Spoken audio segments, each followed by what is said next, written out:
अभी तक हमने देखा तांजीरो अपनी बहन नेजुको को लेकर माउंट सागिरी की ओर निकल पड़ता है। अब आगे माउंट सागिरी की ओर जाते हुए तांजीरो को रास्ते में एक बूढ़ी औरत दिखाई देती है। तांजीरो उस लेडी से माउंट सागिरी की ओर जाने का रास्ता पूछता है। वो लेडी तांजीरो को रास्ता बता देती है और साथ ही में उसे कहती है कि वो इस इलाके में रात में अपना ध्यान रखे, क्योंकि पहले ही इस इलाके में बहुत लोग गायब हो चुके हैं। लेकिन तांजीरो कहता है कि वो अपना ध्यान रख लेगा और वहाँ से निकल पड़ता है। चलते चलते रात हो जाती है और तांजीरो को अपने सामने एक टेम्पल दिखाई देता है जिसके अंदर से रोशनी आ रही थी। तांजीरो और नेजुको उस टेम्पल की ओर जाने लगते हैं। टेम्पल की ओर जाते हुए तांजीरो को खून की स्मेल आती है और वो नेजुको का हाथ पकड़कर टेम्पल की ओर भागने लगता है। जैसे ही उसने टेम्पल का दरवाजा खोलकर अंदर देखा, उसकी आंखें फटी की फटी रह गईं।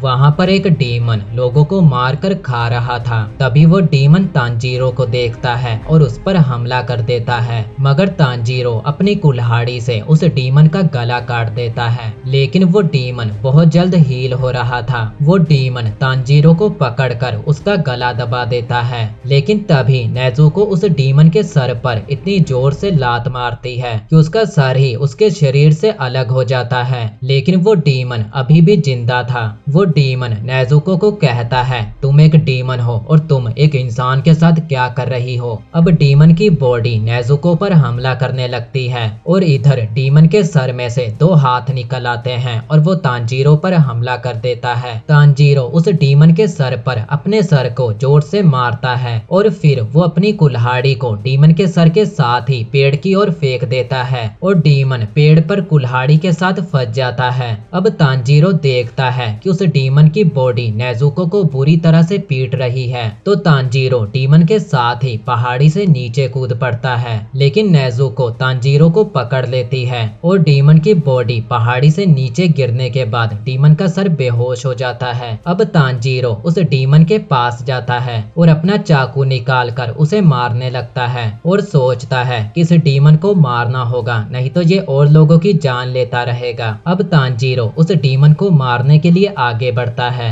लेकिन मार नहीं पाता क्योंकि उसमें इतनी हिम्मत नहीं है कि वो किसी की जान ले सके। तभी वहाँ पर एक आदमी आता है जिसने अपने चेहरे पर मास्क पहना हुआ था। वो तांजीरो को कहता है कि तुम इस चाकू से उस डीमन को नहीं मार पाओगे और वो एक पत्थर की ओर इशारा करता है। अब तांजीरो उस पत्थर को उठाकर डीमन की ओर बढ़ने लगता है, लेकिन जैसा कि तांजीरो के अंदर उस डीमन को मारने की हिम्मत नहीं थी और वो आदमी सोचने लगता है कि आखिर ये लड़का क्या कर रहा है, ये उस डीमन को मार क्यों नहीं रहा। तभी उस डीमन को होश आ जाता है और वो पेड़ से निकलने की कोशिश करने लगता है। लेकिन इतने में सूरज निकल आता है और सूरज की रोशनी पड़ते ही वो डीमन जलकर मारा जाता है। तभी तांजीरो देखता है कि नेजुको वहाँ पर नहीं है, तो वो भागकर टेम्पल के अंदर जाता है जहाँ नेजुको अपनी टोकरी के अंदर बैठी हुई थी। इधर उस आदमी ने सभी मरे हुए लोगों को दफना दिया था। अब तांजीरो उस आदमी से उसका नाम पूछता है, तो वो आदमी अपना नाम सकोंजी ओरोको टांगी बताता है और ये वही आदमी है जिसे तांजीरो ढूंढ रहा था। सकोंजी कहता है, मुझे पता है तुम्हें एक डीमन स्लेयर ने यहाँ पर भेजा है। सकोंजी तांजीरो के एक थप्पड़ मारता है और उसे कहता है कि आखिर तुम क्या करना चाहते हो। तुम एक डीमन को अपने साथ लेकर घूम रहे हो और तब तुम क्या करोगे जब तुम्हारी बहन और लोगों को खाना शुरू कर देगी। लेकिन तांजीरो वादा करता है कि नेजुको की वजह से किसी इंसान की जान नहीं जाएगी। अब सकोंजी तांजीरो का टेस्ट लेने के लिए उसे अपने साथ चलने को कहता है। सकोंजी वहाँ से बहुत तेजी से भागने लगता है, लेकिन तांजीरो बहुत पीछे रह जाता है क्योंकि एक तो उसने अपनी बहन को पीठ पर उठा रखा था। काफी देर तक भागने के बाद दोनों तांजीरो के घर पहुँच जाते हैं और यहाँ तांजीरो अपनी बहन को सुला देता है और सकोंजी तांजीरो को लेकर एक माउंटेन के ऊपर जाता है और माउंटेन के ऊपर तक आते आते ही तांजीरो की हालत खराब हो चुकी थी। अब सकोंजी तांजीरो से कहता है, तुम्हें सुबह होने से पहले पहाड़ी के नीचे वाले घर तक पहुंचना है और अगर तुम ऐसा कर लेते हो तो तुम इस टेस्ट में पास हो जाओगे। इतना कहकर सकोंजी वहां से गायब हो जाता जाता है। अब तांजीरो सोचता है कि वो अपनी सूंघने की शक्ति का इस्तेमाल करके आसानी से पहाड़ी के नीचे तक पहुंच जाएगा। अब जब तांजीरो पहाड़ी से नीचे जाने लगता है तो उसका पैर एक रस्सी पर पड़ जाता है, जिससे बहुत सारे पत्थर उसके ऊपर आ गिरते हैं और तांजीरो घबराकर एक गड्ढे में जा गिरता है। तांजीरो समझ जाता है कि यहाँ पर बहुत सारे जाल बिछे हुए हैं और इन सभी जाल से बचकर उसे पहाड़ी के नीचे तक जाना होगा। गड्ढे से बाहर निकलते ही वो एक और रस्सी पर हाथ रख देता है और एक बड़ी सी लकड़ी उसके पीछे आती है, जिससे तांजीरो आगे जा गिरता है। अब तांजीरो सोचता है कि अगर ऐसा ही रहा तो सुबह होने से पहले मैं नीचे नहीं पहुंच पाऊंगा और इस पहाड़ के ऊपर हवा बहुत पतली है, जिसकी वजह से तांजीरो को सांस लेने में दिक्कत हो रही थी। अब तांजीरो अपनी आंखें बंद करता है और आसपास बिछे जालों को सूंघने की कोशिश करता है और फिर आगे बढ़ने लगता है। आखिरकार वो सभी जालों से बचते हुए घर तक पहुंच जाता है, लेकिन उसकी हालत बहुत ज्यादा खराब हो चुकी थी। अब हम एक फ्लैशबैक देखते हैं।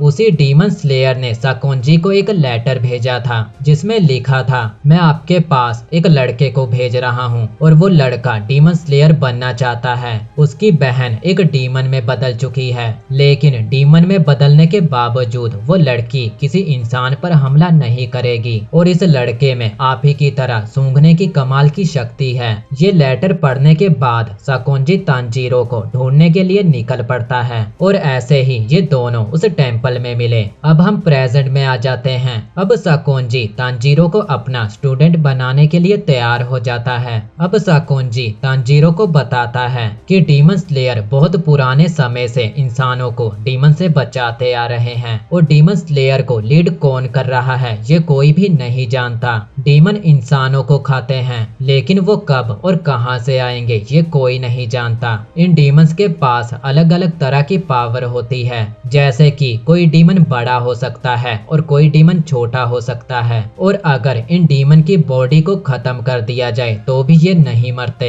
जबकि डीमन स्लेयर के पास ऐसी कोई भी पावर नहीं होती, तब भी वो अपनी जान पर खेल कर डीमन का सामना करते हैं। अब साकोंजी तांजीरो की ट्रेनिंग शुरू करता है। पहले तांजीरो जिन जालों में आसानी से फंस जा रहा था, अब वो उन्हें आसानी से डॉज कर पा रहा था। तांजीरो बहुत मेहनत करता है और वो अपनी ट्रेनिंग में दिन रात एक कर देता है। साकोंजी लात मारकर तांजीरो को झरने में फेंक देता है और उसे पानी के साथ ट्रेनिंग करने को कहता है। ट्रेनिंग करते करते उसे 6 महीने बीत जाते हैं और नेज़ुको अभी भी गहरी नींद में सो रही थी। इन 6 महीनों में तांजीरो उन जाल से बचना और तलवार चलाना भी सीख लेता है। अब एक दिन साकोंजी तांजीरो को लेकर एक जंगल में जाता है, जहां सामने एक बहुत बड़ा पत्थर पड़ा हुआ था और साकोंजी तांजीरो को कहता है, अगर तुमने इस पत्थर के अपनी तलवार से 2 टुकड़े कर दिए तो तुम्हें फाइनल टेस्ट में जाने की परमिशन मिल जाएगी। इतना बोलकर साकोंजी वहां से चला जाता है। अब इस बड़े से पत्थर को देखकर तांजीरो सोच में पड़ जाता है कि आखिर वो इतने बड़े पत्थर को कैसे काटेगा।